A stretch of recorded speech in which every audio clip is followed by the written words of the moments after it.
Today I want to show you a hip abduction variation that I think I created.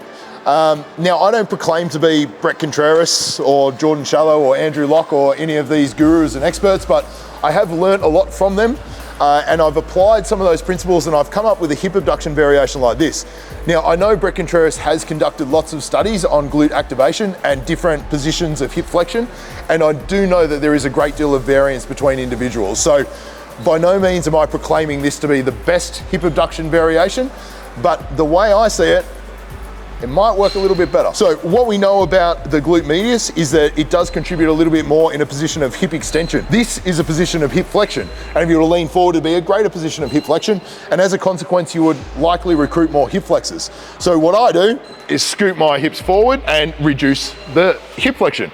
Then I even elevate my hips up to reduce more hip flexion, and then I posterior pelvic tilt. So that's almost eliminated the hip flexion altogether. I'm actually creating a hip extension force by driving my heels into the machine, and then I abduct at the hips.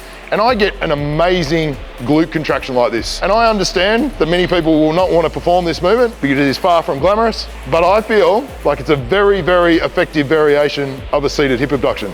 And I would encourage you to give it a go and let me know your thoughts. And I would encourage Brett Contreras and Jordan Shallow and Andrew Locke to point out why I'm an idiot, or perhaps point out why it could indeed work.